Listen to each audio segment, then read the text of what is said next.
Assalamualaikum warahmatullahi wabarakatuh. Selamat pagi teman-teman. Bagaimana keadaannya hari ini? Semoga tetap baik-baik saja, tetap sehat selalu. Dan jangan lupa tetap jaga kesehatan dalam kondisi pandemi seperti ini. Langsung saja, kami dari kelompok 8 akan mempresentasikan materi berjudul faktor yang mempengaruhi hasil belajar. Saya sebagai moderator akan memperkenalkan anggota dari kelompok kami. Yang pertama itu ada saya sendiri, yaitu Mutia Hajar Lafat Putri dengan NIM 019. Yang kedua ada Sigit Cahya Saputra dengan NIM 072. Yang ketiga ada Elis Sofatul Muna dengan NIM 092. Yang ketiga ada Umi Husnul Fatimah dengan NIM 101.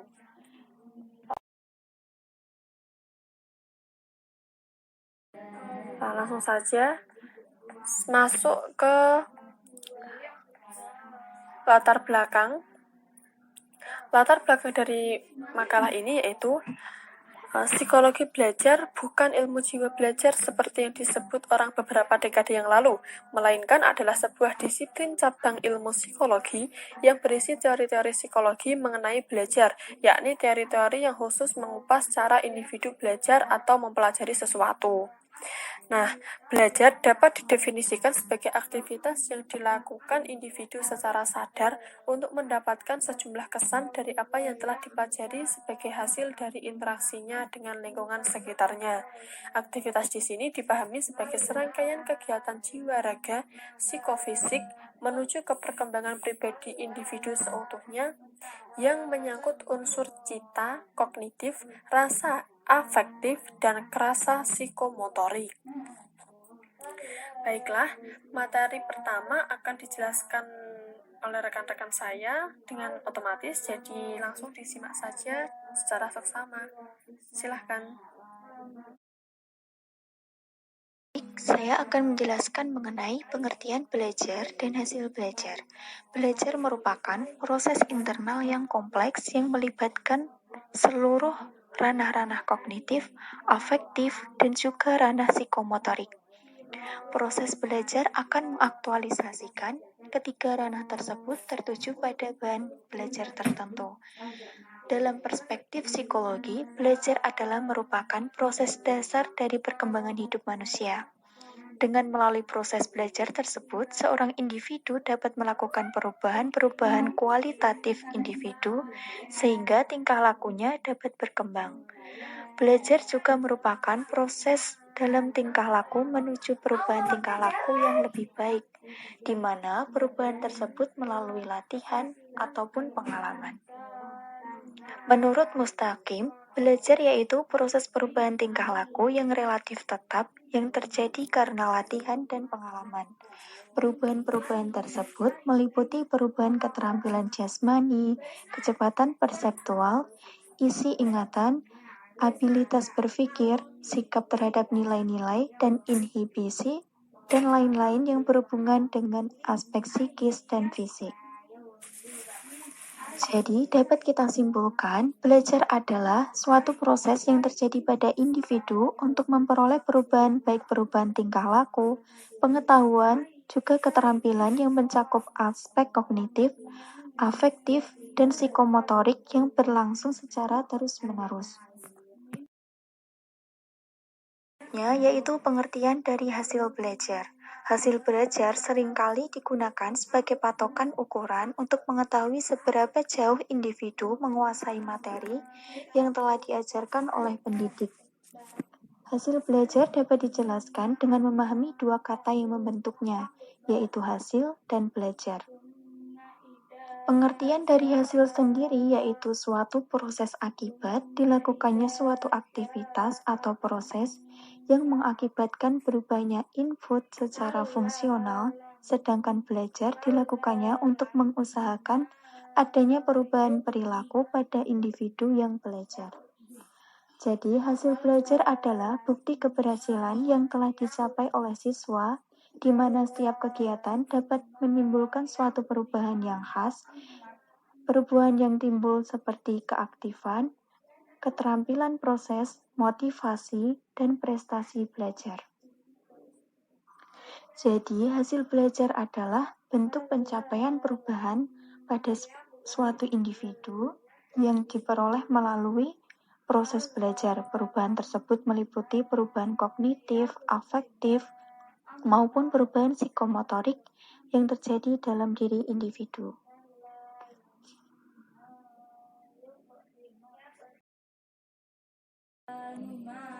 Saya Siki Cahaya Saputra, NIM 430 401 972. Di sini saya akan memaparkan materi tentang faktor-faktor yang mempengaruhi belajar.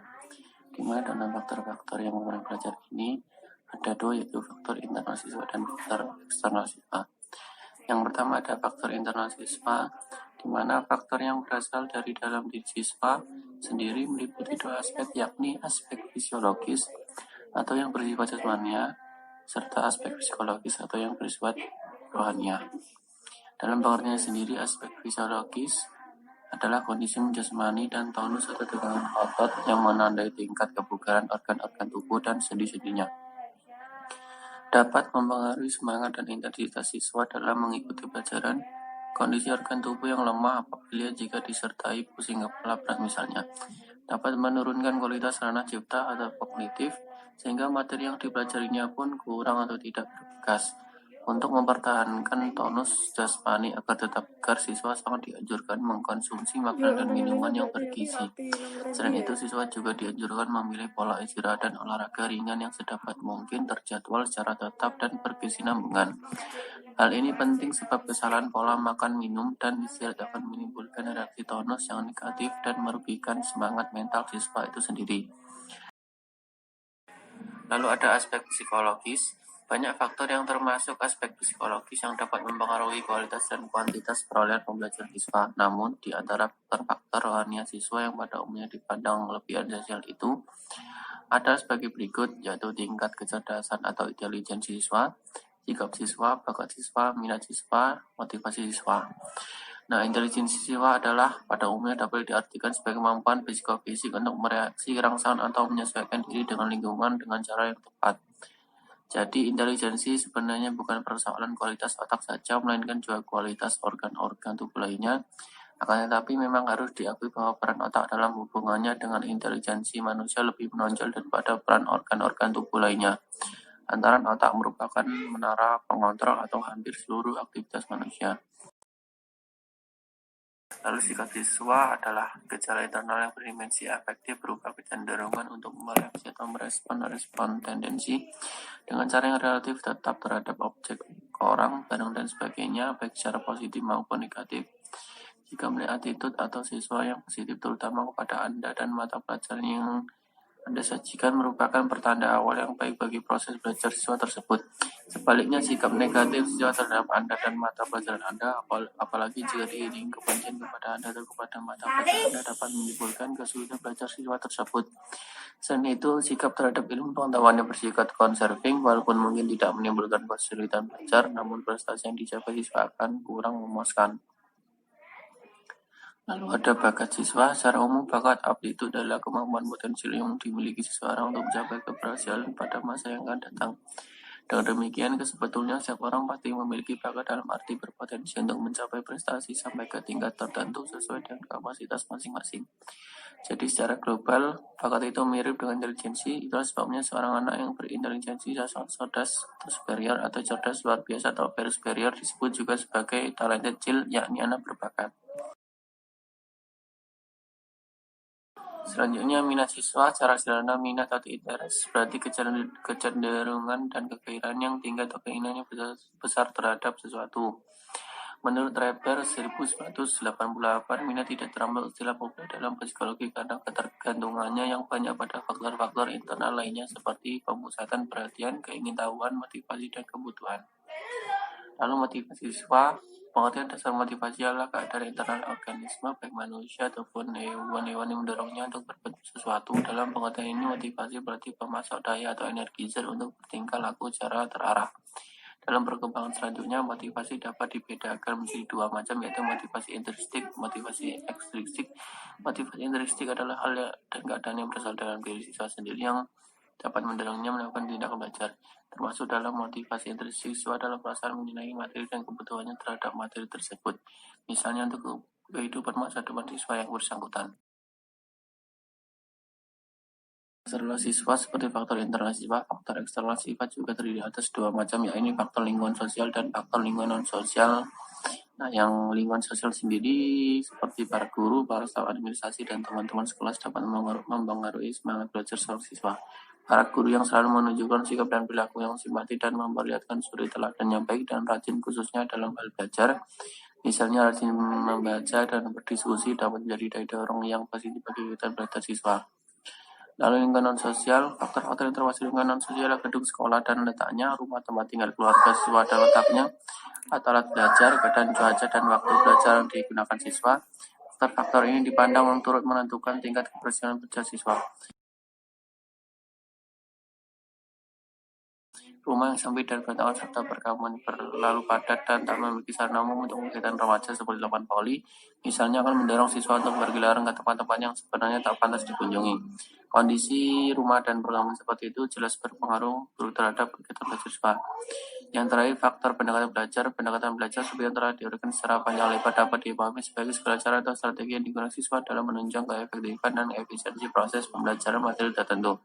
Strategi dalam hal ini berarti perangkat langkah operasional yang direkayasa sedemikian untuk memecahkan masalah atau mencapai tujuan belajar tertentu. Saya sebagai pemateri terakhir akan menjelaskan tentang langkah-langkah dan faktor-faktor untuk membangkitkan minat dan motivasi belajar siswa melalui peranan guru. Menurut Usman, peranan dan kompetensi guru dalam proses belajar mengajar diklasifikasikan sebagai berikut. Yang pertama itu guru sebagai demonstrator.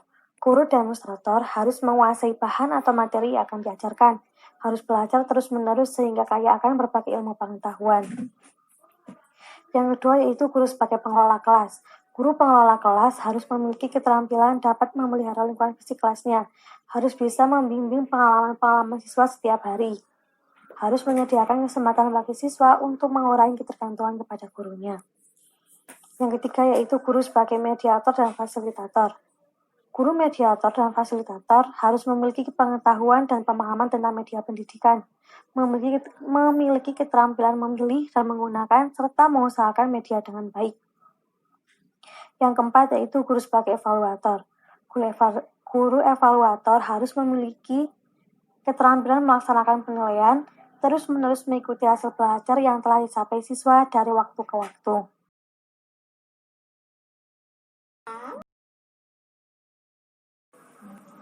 Kemudian, untuk membangkitkan minat dan motivasi belajar siswa, upaya yang harus dilakukan berdasarkan faktor-faktornya yaitu yang pertama faktor cara mengajar guru. Faktor cara mengajar guru ada 3. Yang pertama menarik perhatian siswa, yang kedua membuat tujuan yang jelas, yang ketiga akhiri pelajaran dengan berkesan. Kemudian faktor karakter guru. Faktor karakter guru yaitu ada sabar, memiliki 3S yaitu senyum, salam, sapa, menghargai kekurangan siswa, adil, baik, disiplin, tidak menakut-nakuti atau mengancam siswanya, dan memiliki semangat. Yang ketiga yaitu faktor suasana kelas tenang dan nyaman. Yang pertama yaitu memperhatikan situasi kelas. Biasanya sehabis jam pelajaran pertama selesai atau istirahat, situasi kelas akan berantakan dan tidak kondusif. Untuk itu, guru sebelum memulai pelajaran mengatur meja dan membersihkan kelas dan menyuruh siswanya untuk piket. Yang kedua, agar tidak bosan, maka guru berinisiatif untuk mengatur bangku atau kursi membentuk melingkar atau yang lainnya. Yang ketiga yaitu menggunakan musik. Gunakan musik klasik dengan volume yang pas untuk didengarkan siswa yang sedang mengerjakan soal-soal.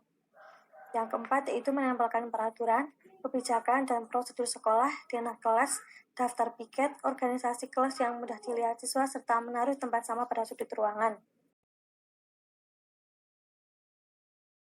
Kemudian faktor yang keempat yaitu faktor fasilitas belajar.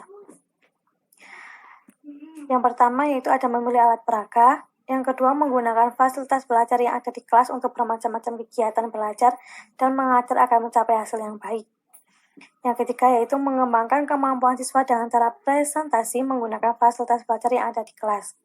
Yang keempat yaitu menggunakan kaset atau film dengan cara mengatur ruangan agar siswa dapat nyaman dalam mendengarkan kaset atau menonton film. Guru dapat memilih dan melaksanakan langkah-langkah keempat faktor tersebut yang dapat membangkitkan minat dan motivasi belajar, dan guru berusaha semaksimal mungkin untuk melaksanakannya, sehingga siswa yang diajarkan akan berminat dan termotivasi untuk belajar dan mencapai hasil yang baik.